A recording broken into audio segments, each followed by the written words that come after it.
All right. So today I want to talk about awkwardness because it started just popped into my head the other day as I was reading the scriptures and I was looking through stuff and I'm like, man, there are definitely some really awkward moments in scripture.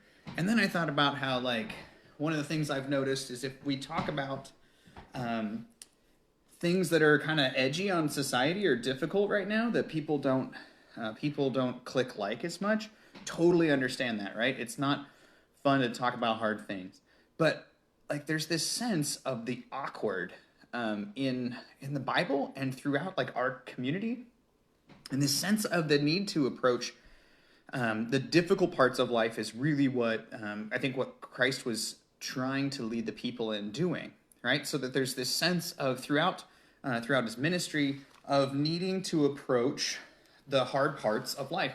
And part of that is because so many of those are where people are suffering, and so many of those are where people are needing guidance and hope and grace.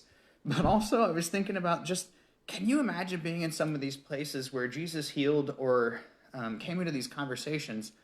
And now I'm playing with this whole idea of it'd be fun to do the awkward ministry of Jesus as a sermon series, or maybe I'll continue to do this. But I just want to share a couple of those stories that feel kind of awkward.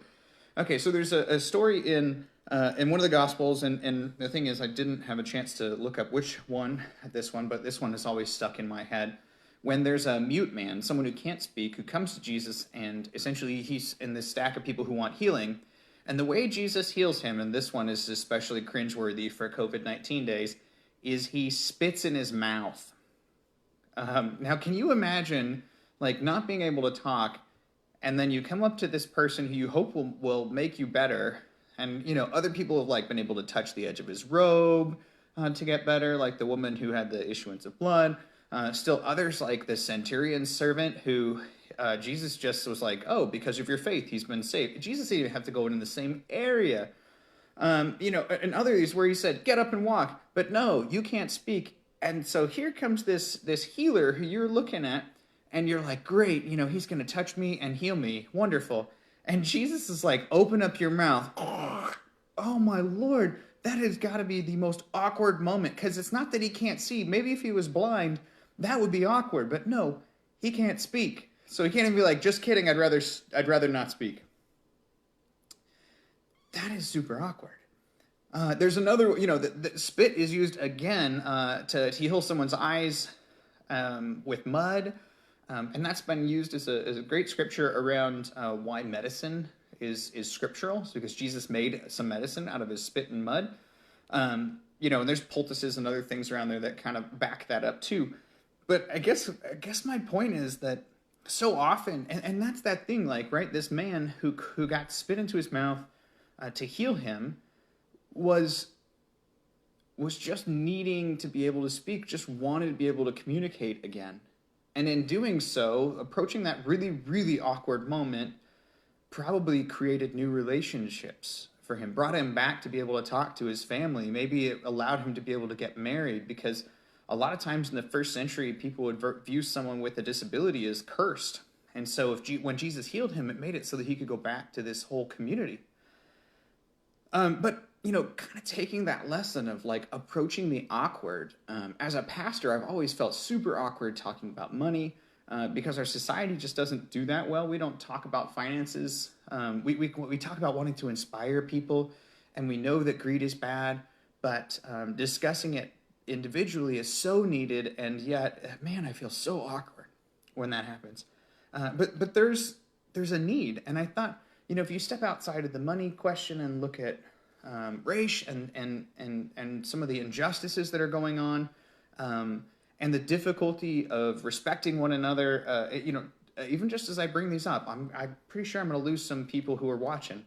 But what I'm saying is, when we truly try and follow Jesus, when we truly try and grow closer to God, we've got to approach the awkward spaces in our lives. And so there's this reality that just as the mute person needed to be able to speak, and the thing that would make him able to speak was super awkward, sometimes the things that are going to free us from our own brokenness are going to make us feel super awkward. And by the way, not just sometimes, all the times.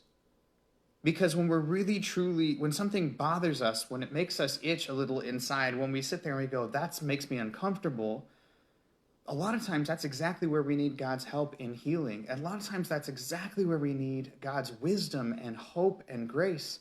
And a lot of times that thing that we so much do not want to approach is the exact same thing that God needs us to invite him into. Because wholeness comes from approaching the pain. Wholeness comes from approaching the broken spaces and saying, God, help me heal here.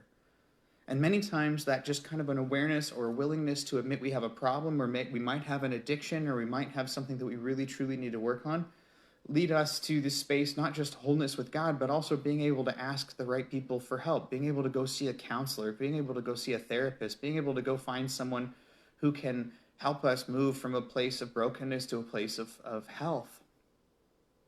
And so there is those broken spaces, and there is that sense of loss and that sense of awkwardness. And so what I would say to you today, and this came from looking at Proverbs. All of this was brought about, this idea of talking about the awkward was talking about Proverbs.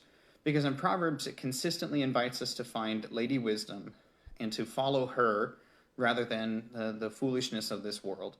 And so my invitation to you is to go dig into Proverbs, and the thing that makes you feel uncomfortable, start to pray about it. If it's the parts where it talks about giving, pray about it. If it's the parts that talk about listening to fools, pray about it. If it's the parts that talk about how we treat one another, or listening to reproach, or any of those other things, where whatever it is, that is a great indicator that maybe it's time to invite God into the awkward. So today, go be awkward. Reach out to Christ. Reach out for that healing. And the thing is, most of the time when it comes to getting better or growing closer to God, it's going to be more uncomfortable before it becomes whole. May you be blessed today with some awkward time with Jesus.